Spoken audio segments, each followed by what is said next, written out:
Thank you, Jesus, sa pagsama mo sa ating gawain last Thursday. Ito pala, leveling up, spiritual awareness.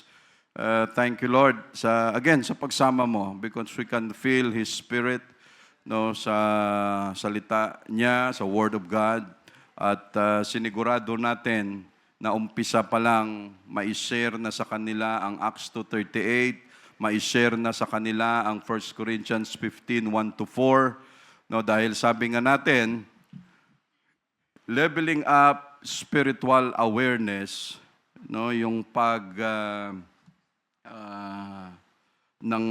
pagpapataas ng spiritual na kamalayan. So lahat, buong mundo, nagsiselebrate ng Holy Week, pero hindi nila alam kung ano ang ibig sabihin nung sineselebrate nila. Yung death, yung burial, and resurrection of Jesus Christ, hindi nila alam kung anong ibig sabihin yan. But we're able, again, yun naman ang pinaka-purpose natin, is to tell them the gospel, to tell them the good news. At sa good news na yan, we pray, Lord, you're able to touch their hearts. Kung hindi man sila masave, pero sila ay matutong kumapit sa iyo, matutong lumapit, matutong magmuni-muni at magtiwala sa iyo, Jesus. So, yan po ang resulta ng gawain natin. Thank you, Jesus. Sa mga kapatiran, we praise your name. Thank you, Jesus. Sa mga kapatiran natin na nagbigay ng kanilang oras, kanilang panahon na nakasama. Thank you also. Brother Ed, sir, thank you very much. Sir Presi, sa pag-asikaso nila, na matuloy tayo rito, mga question and answer. Nasagot naman nila lahat. Iba ang question and answer pag may may reward. Pag may Toblerone, Ferrero Rocher, ay talaga namang nabuhaya ng lahat, sa mga of course, sa may mga birthday, again, lumipas na. So, happy birthday. But also, Lord, thank you so much, Lord Jesus. This is pangatlong taon na natin ito. Lord, we give you the glory. Thank you for everything, Lord Jesus. Thank you so much, Lord. And kung ma-observe ninyo, yung mga young people natin, sinama na natin sila to expose them na ito yung gawain. Seryoso tayo sa gawain. At pumupunta tayo dyan, gumagastos tayo, at doon mismo makita nila yung field ng gawain na ito pala yun. Because ang training natin, andito, ang seminars, andito, hearing the Word of God, andito, pero pag hindi natin makikita ang field doon sa labas, hindi ganun kabilis ang pag-develop ng ating burden, ng pag-develop ng ating mga pananaw pagdating sa gawain. So, unti-unti in-expose na natin sila dyan because time will come. Sila ay tatanda rin at tayo ay mauuna. So, time will come, bahala na rin kayo. Kasi ano lang naman yan, lipat-lipat lang naman ng ito. Hindi forever na tayo ay hawak natin. Ganun lang, hanggat hindi pa nagra-rupture. That is why we are developing everyone pagdating sa gawain. So shall we say, praise the Lord. Thank you, Jesus. Ito yung binigay, Yeah. Thank you sa Bureau of Correction. Thank you, Jesus. Lord, para sa iyo to. Para sa iyo to, Jesus. At atin po lahat ito. Hindi ito para sa isang tao lang, sa dalawang tao lang, kung hindi, tagumpay po natin itong lahat. And it's all for the glory of Jesus. Thank you, Lord. We praise you. Maganda kasi matitingnan mo siya palagi kasi may orasan. Kaya, thank you, Sir Ed. So, thank you, Jesus. Okay? Bago tayo mag-umpisa ng preaching, mayroon lang tayong papanoorin dito. Mga 2 minutes lang naman yata to and 30 seconds. Tingnan natin, kunting video lang natin. Meron ba tayo dyan, Brother Roman? Beavers are vegetarians. Beavers yan, beavers. They gnaw through bark to eat the sugary layer underneath.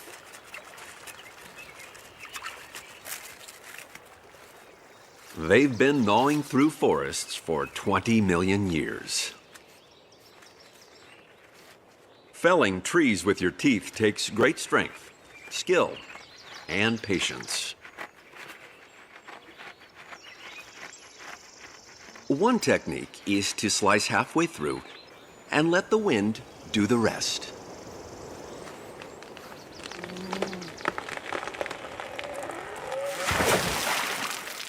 The beaver's incisors are strengthened with iron, which makes them orange. They grow continuously and even self-sharpen. The pond makes it easier to move around the heavy logs they need to build their dams. Out of the water, it's a struggle. Stones help weigh down the base. The whole family works together, carefully interlocking the timber.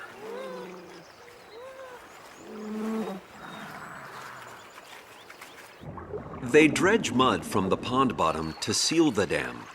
Each pond traps several inches of sediment every year, so there's plenty of it.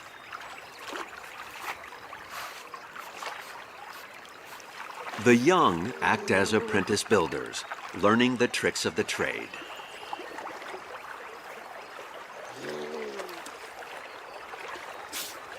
The final results are impressive. In the Rocky Mountains, beaver dams slowly filter billions of tons of water. The ponds build up soil and nutrients and help prevent floods and droughts.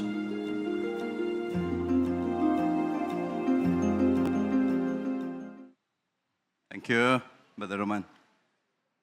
Bakit kaya pinanood natin to, ano?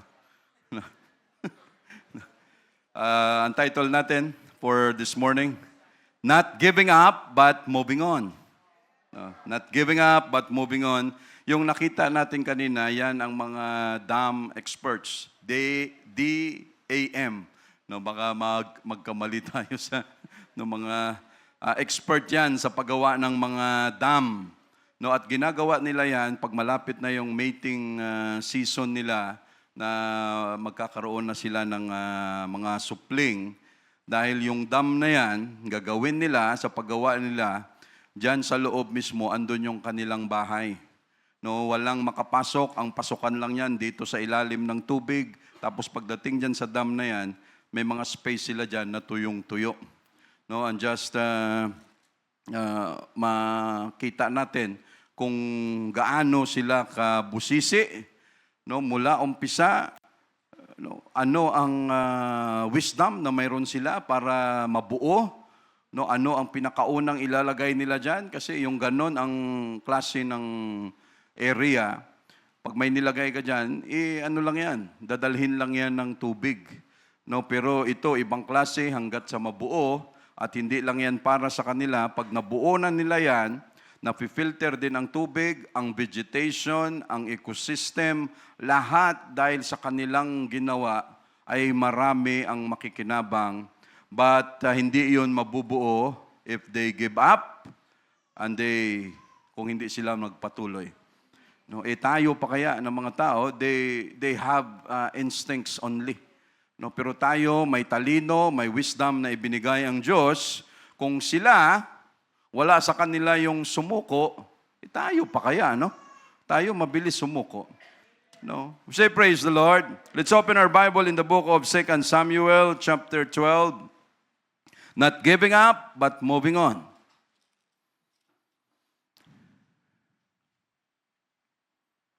Chapter 12, 2 Samuel, chapter 12, verse 7. Sa verse 5, umpisahan natin.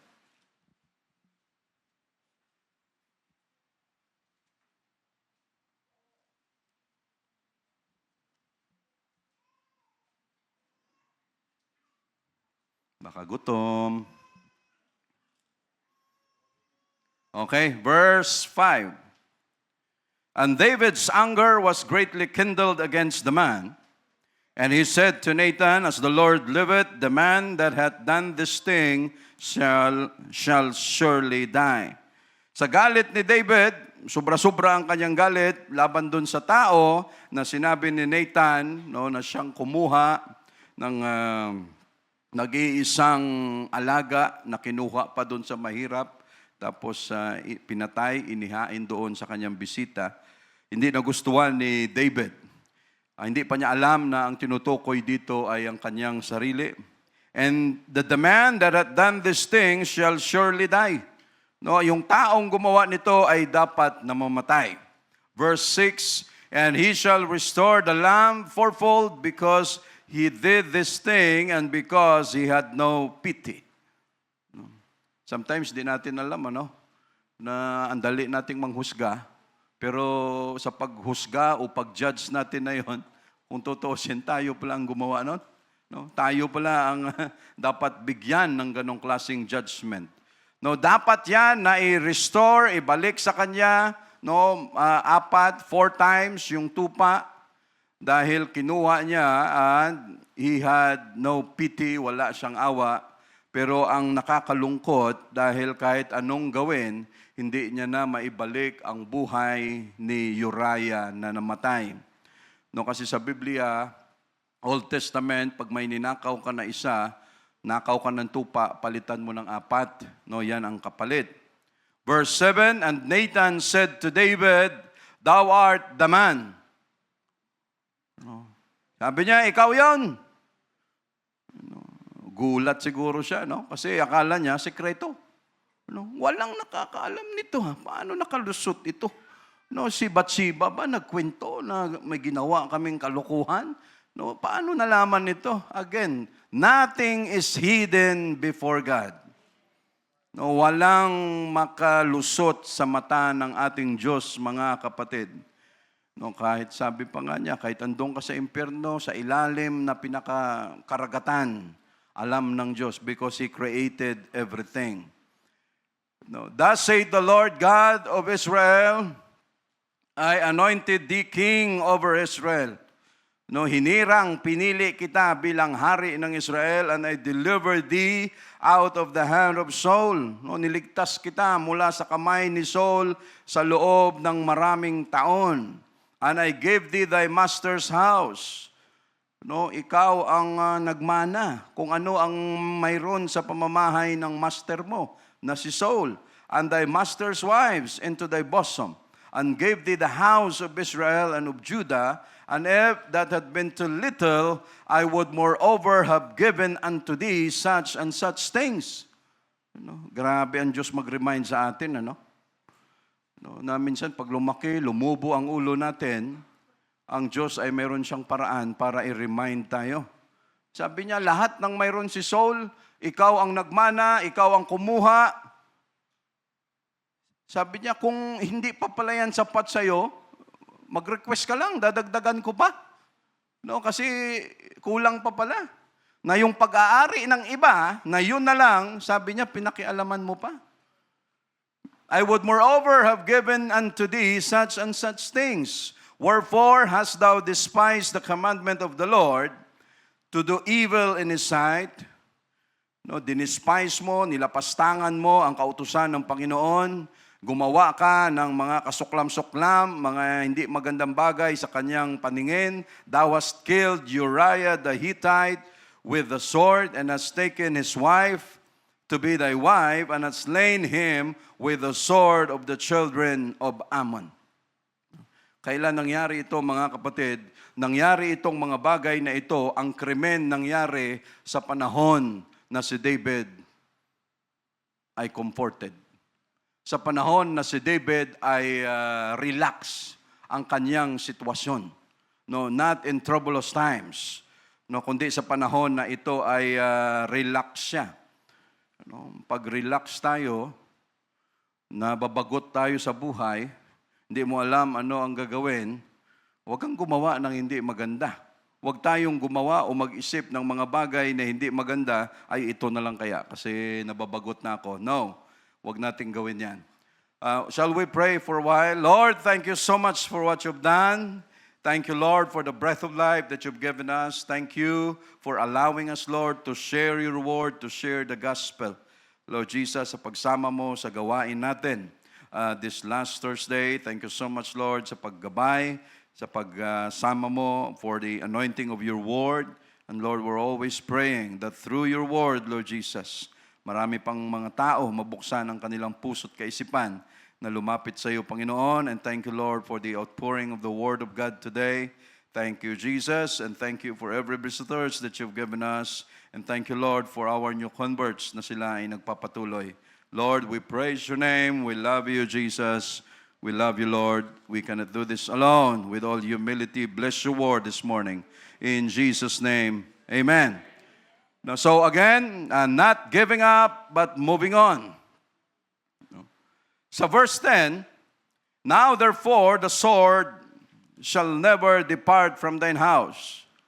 No, mula ngayon, ang espada, ang itak, ang talim, no, shall never depart from thine house. So hindi ito maghihiwalay sa iyong sambahayan because thou hast despised me. No, nilapastangan mo ako and hast taken the wife of Uriah the Hittite to be thy wife. No, dahil sa paggawa mo ng bagay tungkol kay Uriah, pinapatay mo at kinuha mo ang kanyang asawa. No, sa harapan ng Diyos, walang palakasan. No, hindi pwedeng sabihin ni David, Lord, di ba ikaw na rin ang nagsabi that I am a man after God's own heart? Yes. Pero hindi kasama dyan sa package na yan na okay lang gumawa ka ng mga bagay na makasalanan. No? Walang palakasan sa Diyos. No? Kahit lahat ng gawain sa church, samahan natin. Pero pagdating sa dulo, puro tayo kalukuhan, God will not allow that. Dahil hindi natin pwedeng pagtakpan kung gaano karaming sinasalihan natin sa church, kung gaano kadaming oras ginagawa natin sa prayer, punta sa church, wala kang absent, tithes and offering, ginagawa natin lahat. Hindi natin yan pwedeng magawang pantakip kung tayo ay may kasalanan sa harapan ng Diyos. No? Hindi pwedeng sabihin ni David, Lord, palampasin mo na ako. Ano, alam mo naman, ikaw na nagsabi, di ba? Gustong-gusto mo ako dahil yung nagustuhan mo yung aking heart. Kasi alam mo na ang aking heart ay ang desire nito kung paano ka mapasaya palagi. Totoo naman. Pero hindi natin pwedeng madahilan. Why? Yung self-righteousness natin, hindi yan uubra sa harapan ng Diyos. No, kung gaano tayo ka-holy, bibilangin natin lahat kung anong nagawa natin sa Kanya, at yun ang ipantapal natin, pag tayo may kasalanan o kalokohan, hindi pwedeng mangyari yan. No, at hindi mag-a-agree ang Diyos dyan. No, anong dapat natin gawin? We must repent. No, we must settle it before God. No, ayusin natin yan sa harapan ng Diyos. No, dahil hindi umubra si David dito, no, siya ay isang hari na, dahil no, walang ang Diyos hindi nagtotolerate. No, ang Diyos hindi nangungonsinti na ay okay lang kasi malapit ka sa aking puso, okay lang. No, mabuti na lang iba ang Diyos natin. His thoughts is not our thoughts. His mind is different from ours. His ways is different from ours. Dahil pag nagkataon na ang Diyos ay kagaya natin, masyado tayong bias. No? Ikaw, hindi ka close sa amin. Hindi ka kasama sa gang. No? So, anong kasalanan niya? Maliit lang. Okay. Putulin ang ulo. No? Dito. Ito malaking kasalanan. Kaso kasama sa gang to. Okay. I-tolerate natin. No. Sa harapan ng Diyos, mga kapatid, iba. And why He was doing this, bakit ginagawa ng Diyos ito? Because mahal niya si David. Ayaw niya na mas lalo pang masira si David sa kanyang pinagagawa, kaya to the rescue agad ang Diyos. Sa pag-rescue niya, hindi madali para sa atin. Dahil sa correction na gagawin, tayo ay masasaktan. Pero yan ay mercy ng Diyos para i-rescue tayo kaagad dahil pag hinayaan lang tayo, baka kung hindi lang si Bathsheba ang pwedeng kukunin ni David, baka marami pang kababaihan sa time niya. Why? No, nasampulan na siya ng temptation. No, dito ka pala mahina. No, si Bathsheba lang pala ang katapat mo. Okay, I will send you more Bathshebas. No, dahil mahina ka pala dito. No, dito ka pala off guard, dito ka pala walang bakod. So anong ginawa ng Diyos? Ang Diyos to the rescue kaagad kay David. Nathan, puntahan mo si David. No, i-rescue mo siya, but with correction. No, ipaalala mo sa kanya kung sino siya. No, siya ay galing lang sa pag-aalaga ng mga tupa. At kung hindi pa siya kontento sa kung anong binigay ko sa kanya, sabihin mo sa kanya, mag-request lang. No. Pero anong gustong mangyari ng Diyos? Na ipaalam kay David, dahil mahal niya si David, David, wag ka nang gumawa ulit dahil pag hindi kaagad ito sinettled ng Diyos ang issue, baka mas marami pang gagawin si David na mali. No, dahil na ano na siya, no, nabutasan na siya ng temptation. No, nakita na kung saan siya mahina. No, anong ginawa ng Diyos? Tinapalan niya kaagad. No, gumawa kaagad siya ng paraan para hindi na lalong mabaon si David. And the man of God, just like Nathan, wala siyang pakialam kung sino ang kanyang sasabihan. No, hari ka? O sige, pareho tayo ng boss. No, ang boss ko ang naglagay sa iyo diyan bilang hari, at ako, ang boss mo, boss ko rin. No, pero sa pagkakataon na ito, ikaw ang nagkamali. No, kaya ako pinadala ng boss natin dito para i-correct ka. No, at alam ni Nathan na pag siya umiba ang pitik ng ulo ni David at pag pinasukan ng pride, pugot ulo si Nathan. No? Ganun yun. Alam mo. No, paano nangyaring alam mo? Para matahimik ka, pugutan ng ulo si Prophet Nathan. Para walang makaalam. Pero ano ang nagustuhan ng Diyos kay David? Alam ng Diyos na nung sinabihan si David, alam ng Diyos na ang takbo ng puso ni David, pag may kasalanan, wala nang maraming dahilan pa. Lord, si Bathsheba kasi naliligo doon eh. Ipwesto ko yun eh. Bawat hapon, nandun ako nagre-relax. Nagaganon, doon siya naligo, kasalanan niya, hindi ko kasalanan yon.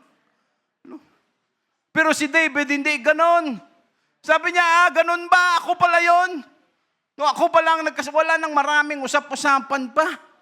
No, wala nang pag tayo may kasalanang ginawa, wag na tayong magdahilan pa. No, akuin na natin kaagad, Lord, I repent before you, nagkasala ako. Wala nang maraming, kasi brother, sinabihan ako ng ganito, ganyan. Si sister kasi na ganito, ganyan. Nasaktan kasi ako ni ganito, ganyan. Lahat na lang, sinisi mo yung tao sa paligid mo, lalo ka lang ididiin ng Diyos. Pag ganon ang karakter natin na pinapaharap sa Kanya. Alam natin yung story ng lagare at saka nung ahas. Narinig na natin yon. Ang ahas at ang lagare. Nag-encounter yung isang lagare at isang ahas. Nung nakita nung ahas yung lagare, kinagat niya kaagad. Sa pagkagat niya, anong laban niya sa lagare? Dugo yung kanyang bibig. Sa galit ng ahas, nanggigigil siya, duguan na yung kanyang bibig dahil kinagat niya yung lagare. Hindi pa siya ng kontento, sa gigil niya, nilingkis niya ngayon. Nung nilingkis niya yung lagare, dugo siya. Hanggat sa siya namatay. At ang moral lesson,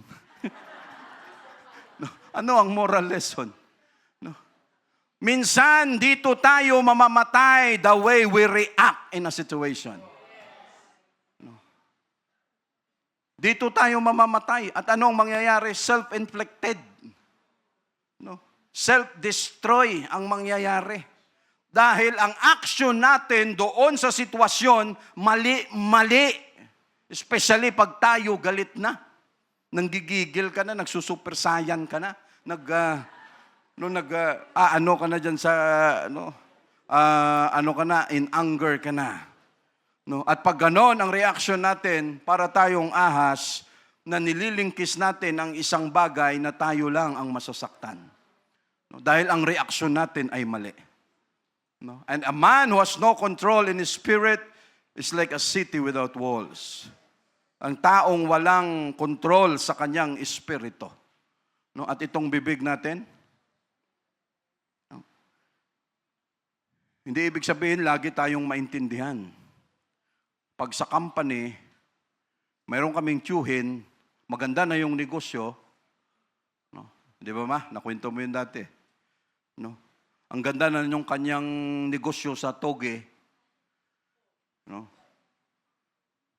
Mayroon siyang tauhan, ang alam ko, nanghiram ng pera, dahil kailangan yung pera, hindi niya pinahiram, nagsabi pa ng mga salita, na masasakit ng mga salita. Anong ginawa sa kanya? Ay di kinatay siya sa kalsada. No, why? No, itong bibig natin, lalo na pag tayo ay tumatagal na sa church, we must learn how to control our tongue.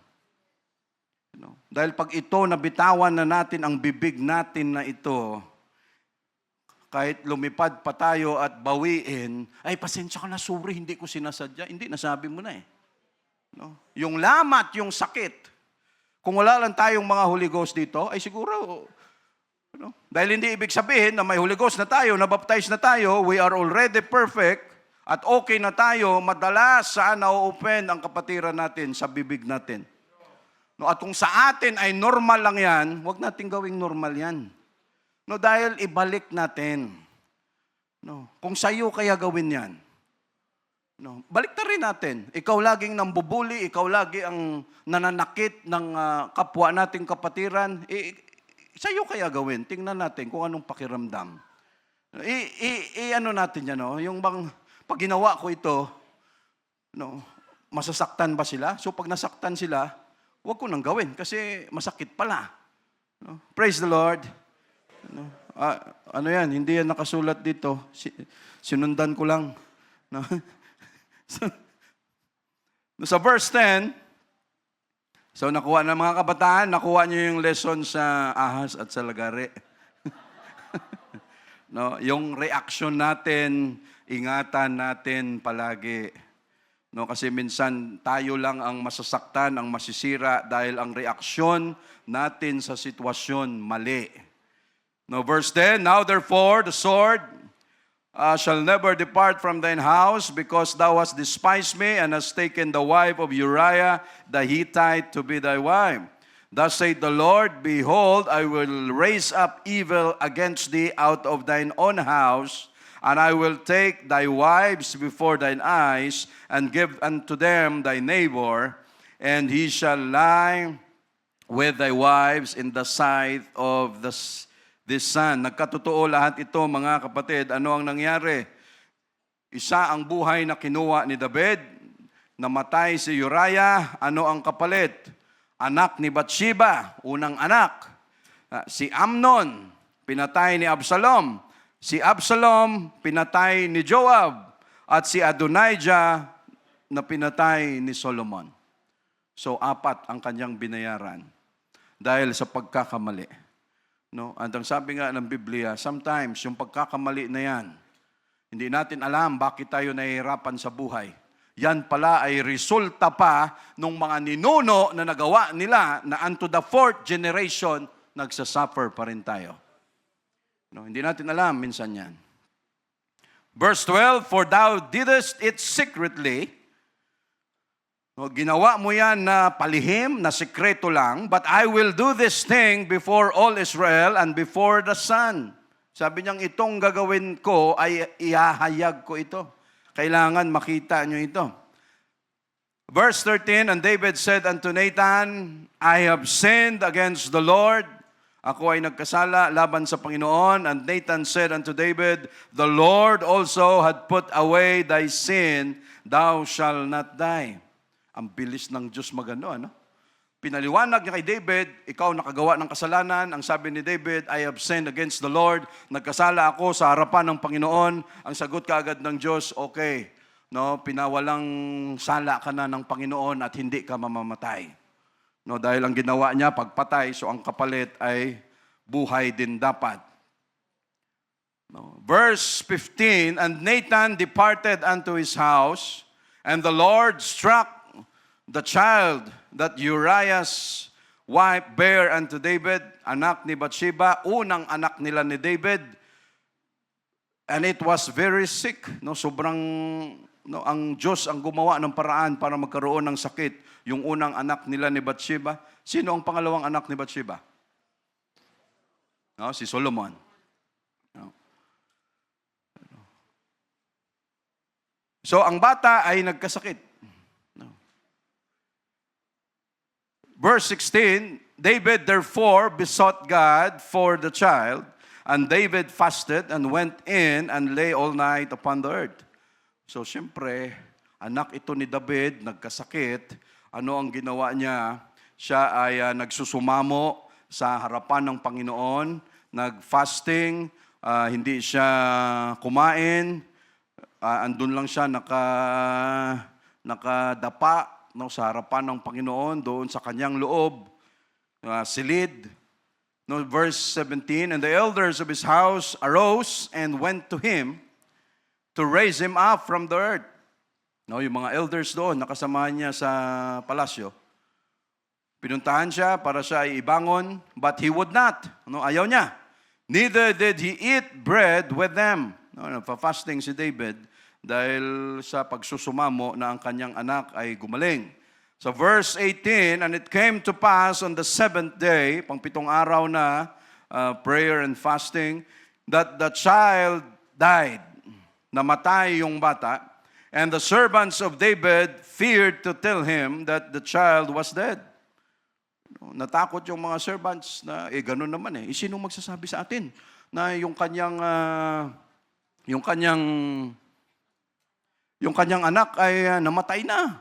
No, hindi natin alam kung anong kanyang magiging reaksyon dito. Behold, for they said, behold, while the child was yet alive, we spake unto him, and he would not hearken unto our voice. How will he then vex himself if we tell him that the child is dead? No, hindi nga siya nakinig sa atin. No, na yung kanyang anak ay buhay pa, no, hindi siya nakinig sa ating mga boses. Lalo pa kaya ngayon na yung kanyang anak ay patay na. Verse 19, but when David saw that the servants whispered, nagbubulong-bulungan na David perceived that the child was dead. Sabi niya, tapos na. No, ito na yon. No, wala na akong magawa dito. No, patay na ito. No, therefore David said unto his servants, is the child dead? No, patay na ba yung baby? And they said, he is dead. O, patay na, Panginoon. Then David arose from the earth and washed. Nung narinig niya na ang bata ay patay na, ang ginawa ni David, bumangon, naghugas, and anointed himself, and changed his apparel, and came into the house of the Lord and worshiped. Then he came to his own house, and then when he required, they set bread before him, and he did eat. Kung tayo kaya, mga kapatid, ano kaya ang reaksyon natin? Yung anak ko ba patay na? Opo, Panginoon, patay na. Kung ano-ano ang pwedeng reaksyon natin. Magwawala pa tayo dyan, mas lalo tayong dahil, ganun ba, namatay na. Ganun. No. Depende pa yan kung ano ang ating temperament. Ang phlegmatic, pag namatayan, anong kanyang reaksyon? Namatay na? Magbibilang muna ng ilang minuto bago mag-react. No. Pag sanguine, balita pa lang na nasa ospital pa lang, naglulumpisaw na yan. No. But ito, mga kapatid, nung nalaman ni David na namatay na yung bata, ano ang kanyang ginawa? Biglang tumayo. Parang baliktad, ano? No? Dapat mas lalo siyang nag-mourn. Mas lalo siyang pighati, nagluksa sa pangyayaring ito, pero nung nabalita ni David, yung bata patay na, okay. No, okay, I will mag-ayos na ako rito. No? Naglinis siya, nag-ayos siya, kumain siya.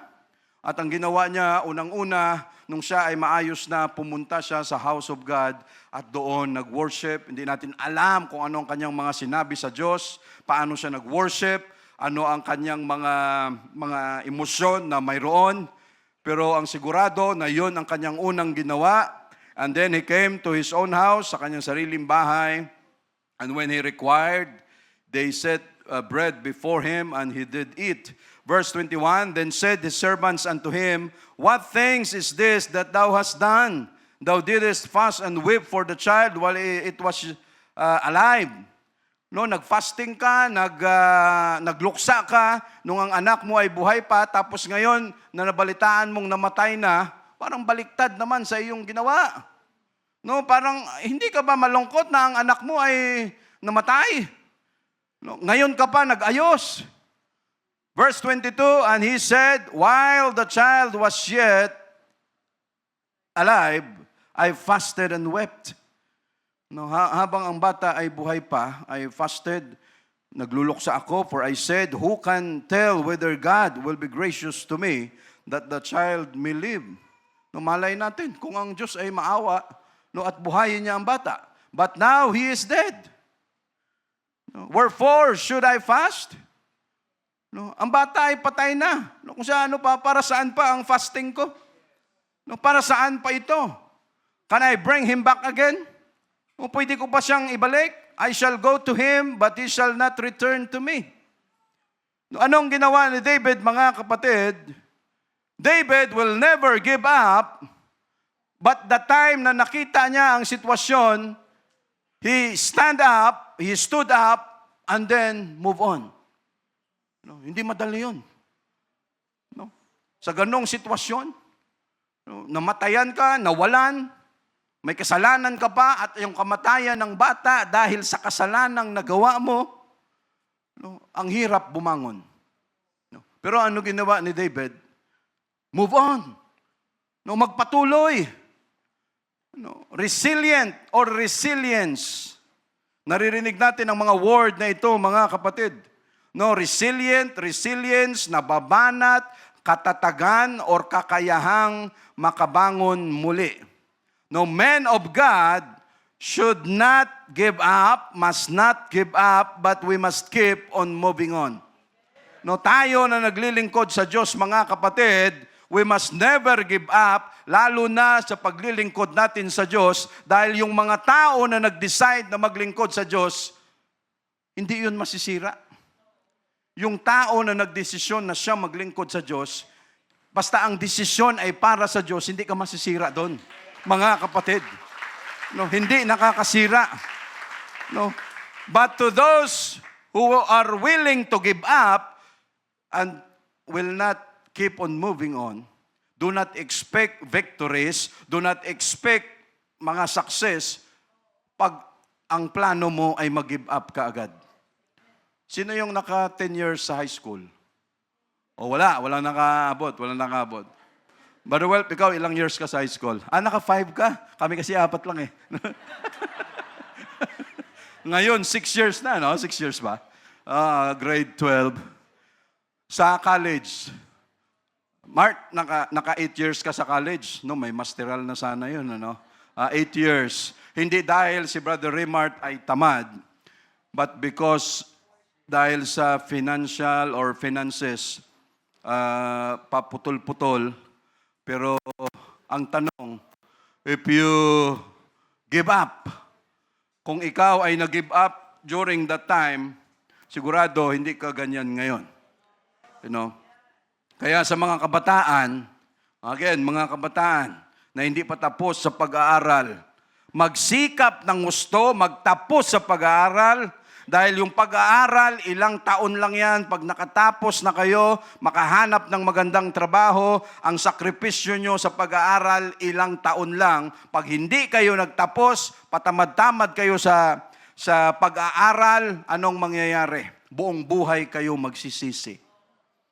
At pag kayo nalampasan na ng panahon, ano ang iisipin nyo? Tama si nanay. Tama si tatay. Sana kung nag-aral lang ako ng maayos, maganda ang trabaho ko sa ngayon. Okay naman, brother. Nasa construction ako. Pag 65, 70 ka na.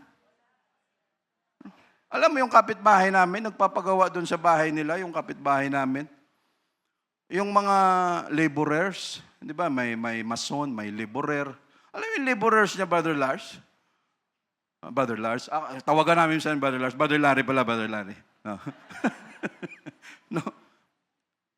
Senior citizen, para mas payat pa sa'yo, Brother Saldi. No, tapos laborer. No, nagpapala doon, naghahawak ng pala, nagdala ng buhangin, maya-maya, paglipat niya lang sa kabilang kalsada, sabi niya, laborer yon, ganong edad. Hindi natin minamaliit yon, mga kapatid. Pero ang gusto nating sabihin, especially sa mga kabataan, magsipag kayo mag-aral. Pag-aral. No, tapusin ang pag-aaral. Pag nakagraduate na kayo, may magandang trabaho, bahala na kayo sa buhay nyo kung anong gusto nyong gawin. No, but this time, hanggat nag-aaral, never give up. Kung ang magulang nyo ay pinapaaral kayo ng gusto, never give up. No, magsikap, magtapos, mga kapatid. No, kahit dahan-dahan lang at hindi ko alam kung sino mga nag-fail sa atin dito sa eskwelahan. No, kung nag-fail ka man, grade 1, grade 2, grade 3, grade 4, high school, college, kung nag-fail ka man, hindi yan sapat at basihan na ikaw ay mahina na klase ng tao na. No, hindi basihan na pag nagkamali tayo, yun na yun, no? Pahihirapan mo na yung sarili mo kasi ganito talaga ako. No, hindi tayo, wag nating i-judge yung sarili natin, especially sa mga bagay at kasalanan na matagal na nating binayaran through baptism. No? At binayaran na mismo ng dugo ni Jesus Christ. Huwag tayong mabaon dyan. No? At huwag tayong madaling mag-give up sa mga sitwasyon na mayroon tayo. No? Dahil mabasa natin, mga kapatid, maraming mga tao dito sa Biblia pagdating sa resiliency, pagdating sa na hindi sila nag-give up kahit mahirap ang sitwasyon ng buhay nila. No, marami yan. And we must do so. No, tayo rin, mga kapatid, we shall never give up. Isaiah 43 verse 18. 43 verse 18. No, remember ye not the former things, neither consider the things of old. Ano ang sabi niyan sa Tagalog? Huwag ninyong alalahanin ang mga dating bagay o bulayin man ang mga bagay ng una.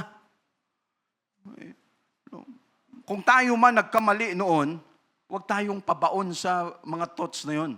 Huwag tayong yung bang hindi ka na makawala dahil nakabaon na yun sa'yo. Huwag tayong mag-stick lagi doon. Huwag tayong manatili, maglugmok sa mga bagay na yon. Kasi pag doon tayo nanatili, hindi tayo makaka-move on.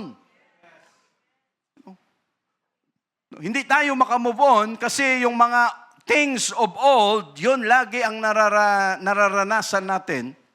No?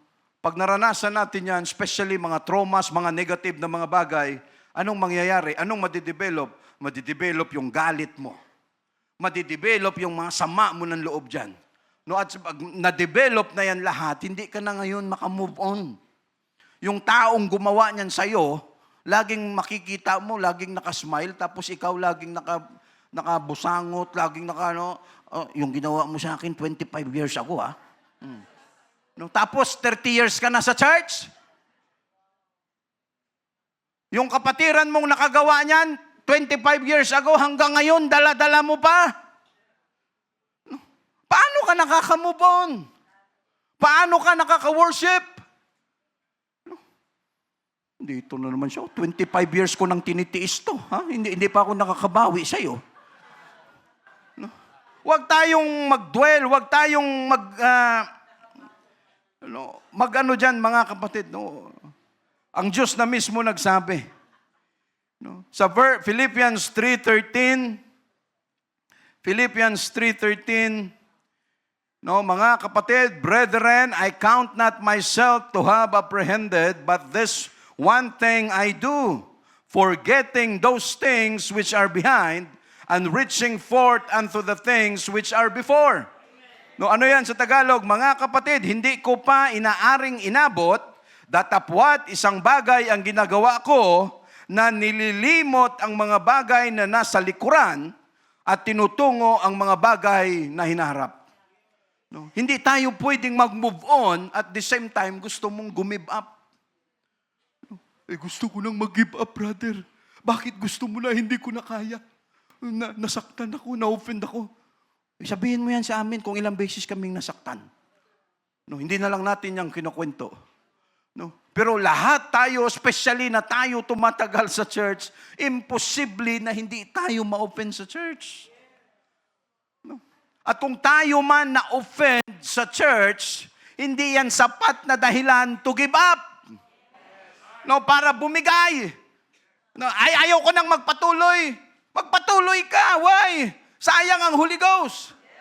No? Ang Diyos natin, si Jesus Christ, hindi nag-give up papunta sa Calvary for you and for me. No, tapos sasabihin mo, mag-give up ka na, mga kapatid. No. No. Correction is being given because that is God's mercy. That is His love for us. Pero hindi yan dahilan para tayong mag-give up. Every time na may plano ka, last day ko na sa church ito, brother. Lalasapin ko na ang talagang sulit. Grabe si sister, si brother mag-worship ngayon. No? Talagang sinulit niya. Yun pala, last day niya na. No? At least may baon-baon siya. End of contract. No. No. Why, mga kapatid? No, every time, no, if somebody is telling us to give up, never give up. If somebody or if Satan is telling us, hindi mo yan kaya, no mag-give up ka na, ang dami ng mga hinanakit na niranasan or naranasan mo sa church, give up ka na. Do not listen. No, huwag tayong makinig dyan. Dahil tingnan natin palagi, again, ang Diyos natin, hindi siya nag-give up. No?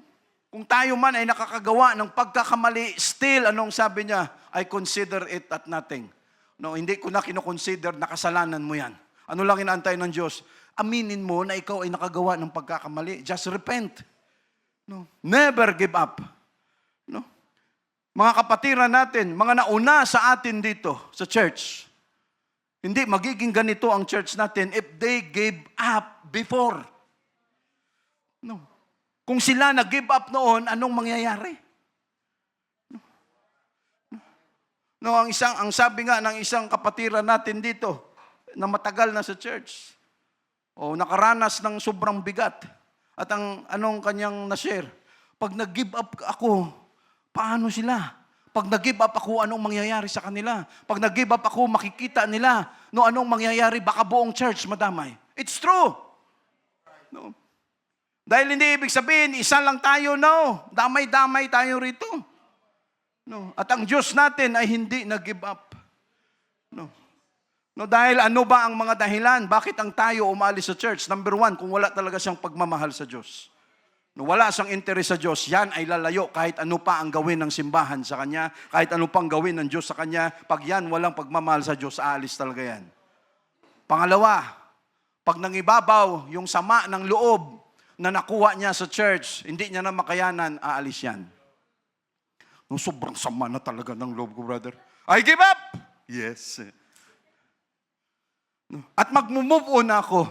Ang problema, ang moving on mo doon, palayo. No. Paalis ng church.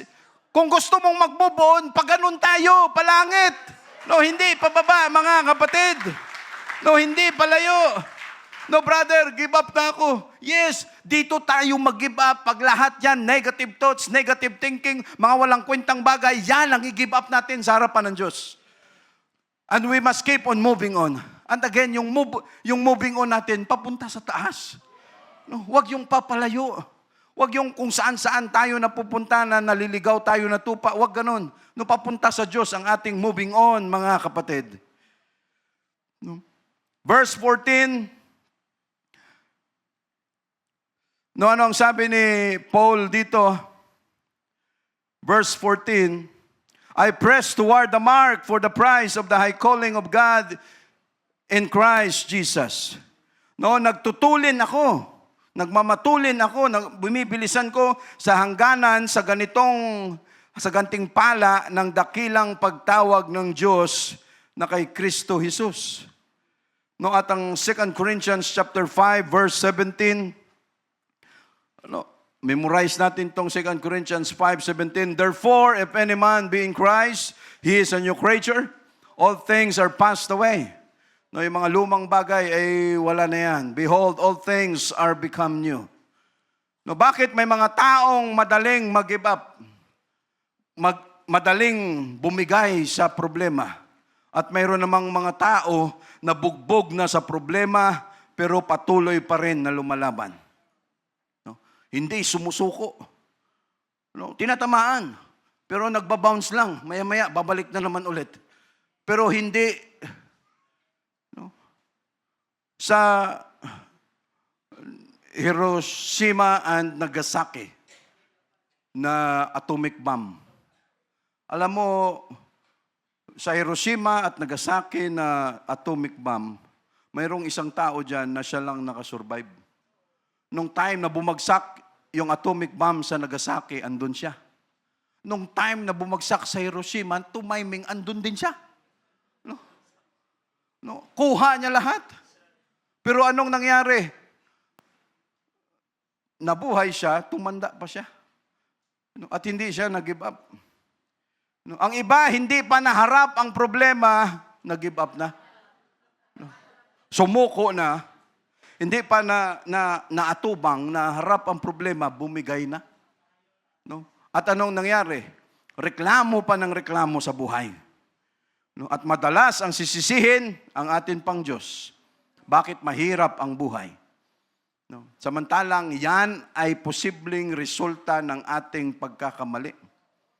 No, and I believe na yung childhood natin plays a vital role, vital reason, cause kung bakit ganon ang tao humarap sa kanyang problema. No? Mayroong mga tao na humaharap sa problema na hindi sinisisi ang iba. No? Yung iba naman humaharap sa problema pero ang tingin nila andun sa iba para kanilang sisisihin. No, pero ang sabi ng Bible natin, mga kapatid, again, maraming mga tagapaglingkod o naglingkod sa Diyos. By faith, Abraham walked with God. He obeyed, went on, went out, not knowing where he went. Hindi niya alam kung saan siya pupunta, but he keeps on moving on kung saan ang lugar na ipinangako ng Diyos sa kanya. Joseph never gave up on his dreams and kept on moving forward.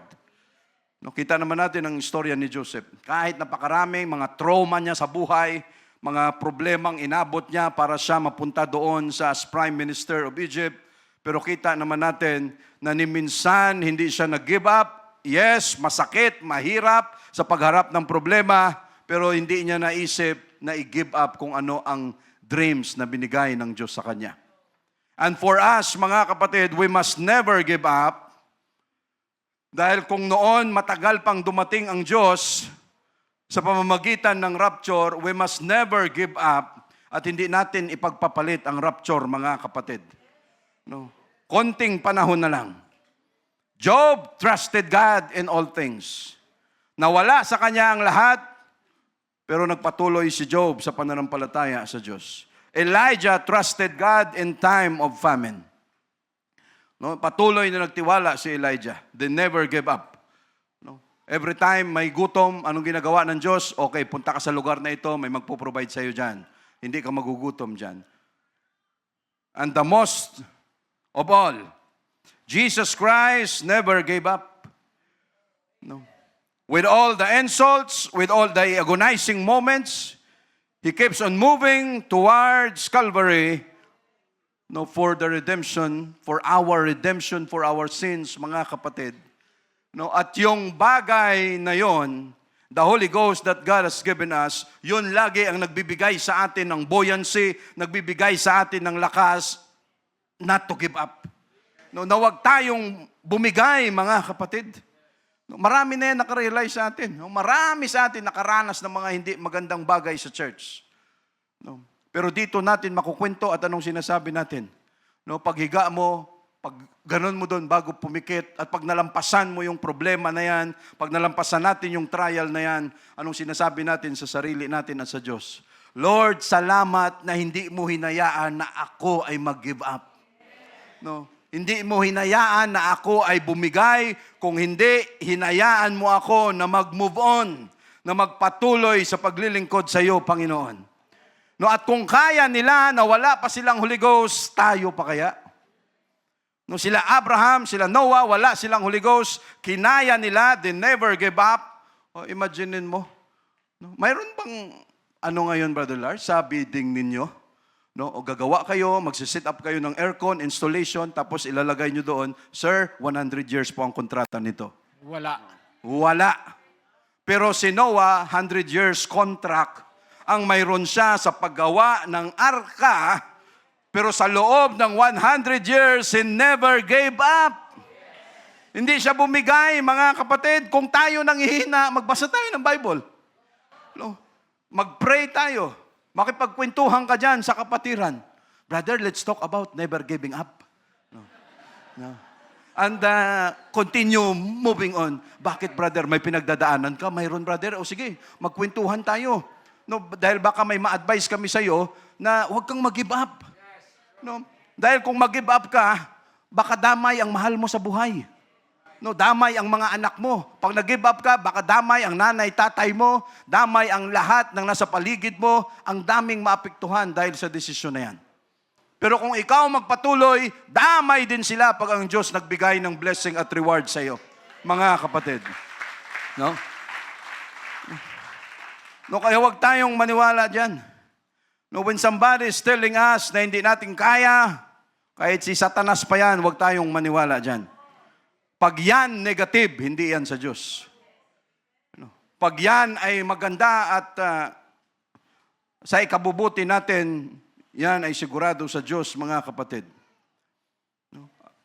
Ano ang sabi ni Jesus Christ sa mga apostles or disciples? Sabi niya, will you also go away? Kasi ito yung time na marami pang mga tagasunod si Jesus Christ.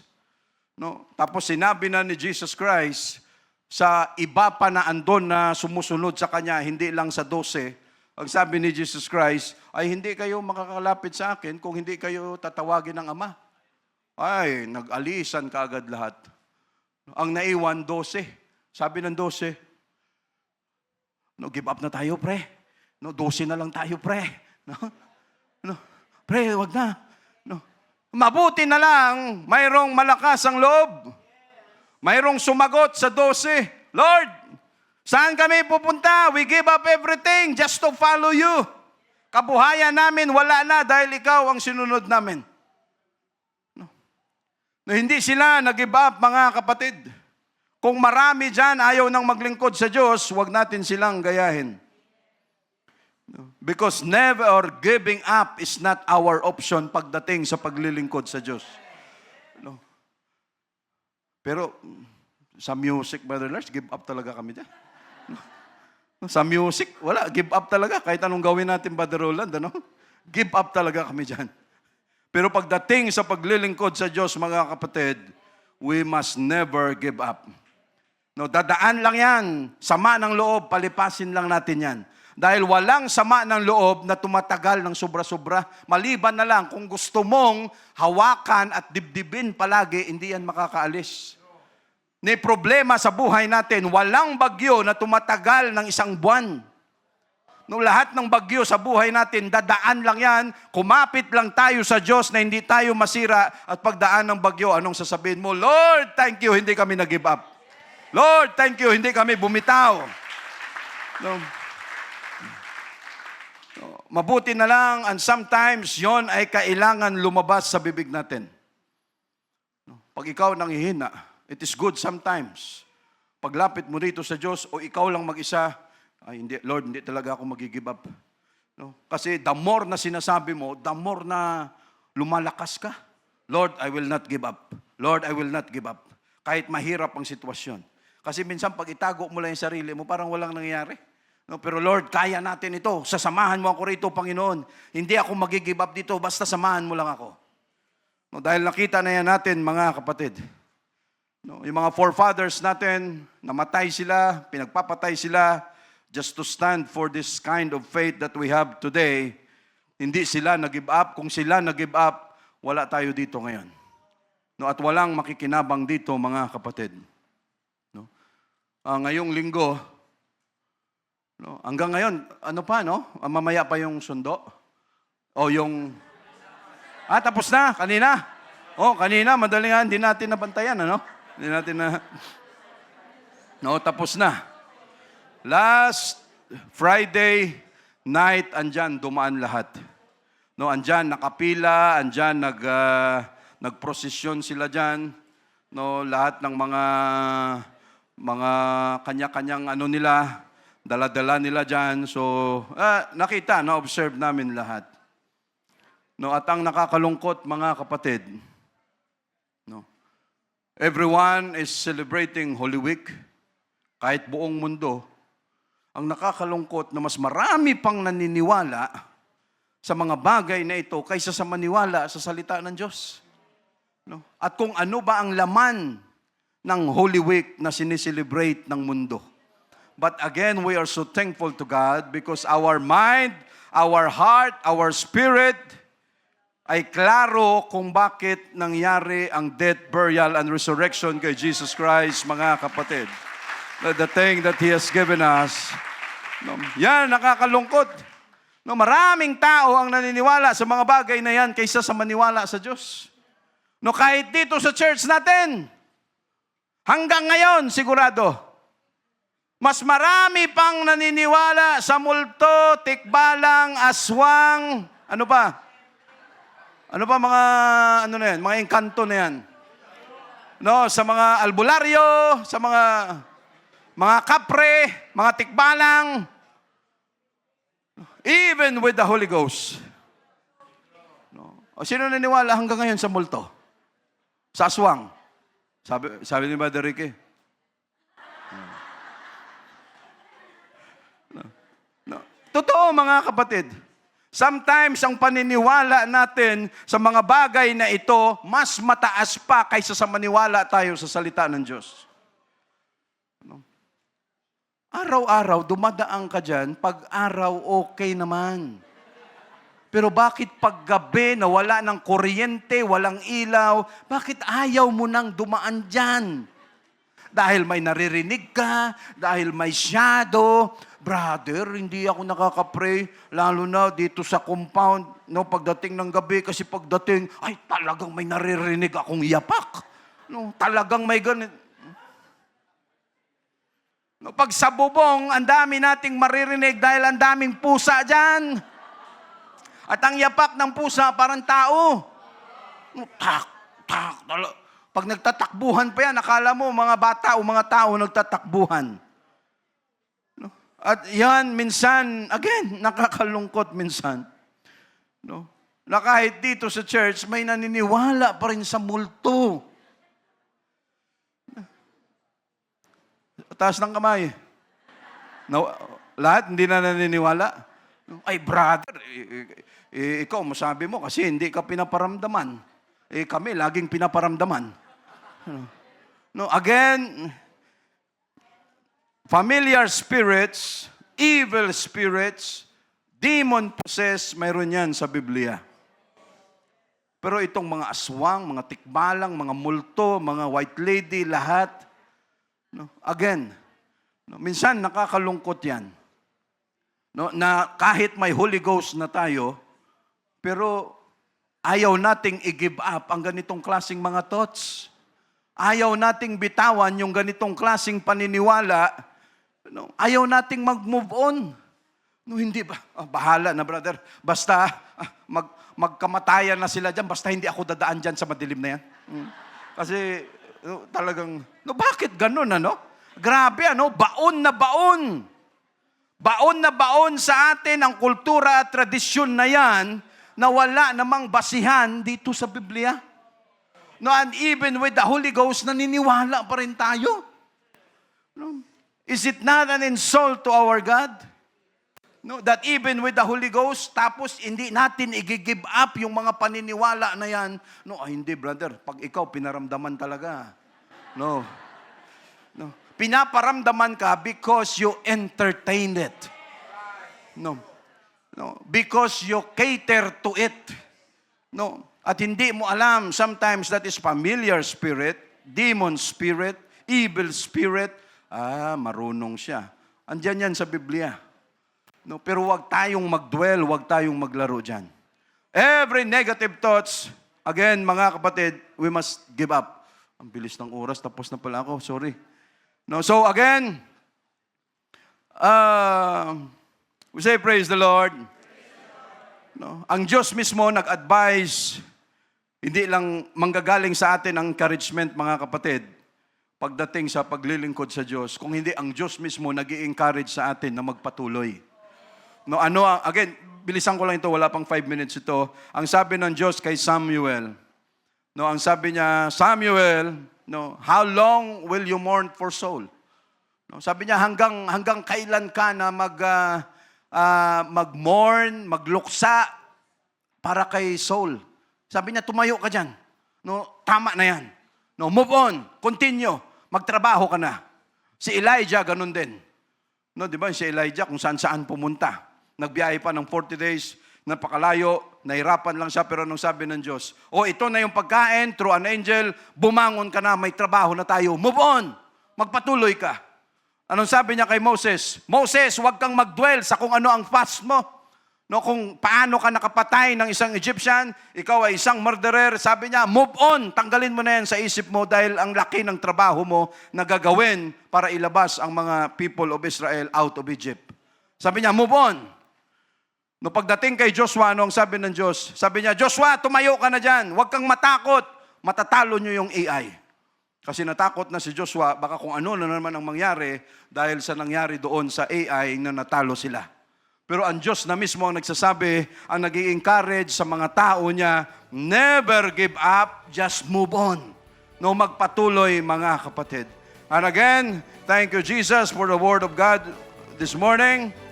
No matter what happened, never give up, just moving on. Thank you, Jesus. We praise you, Lord.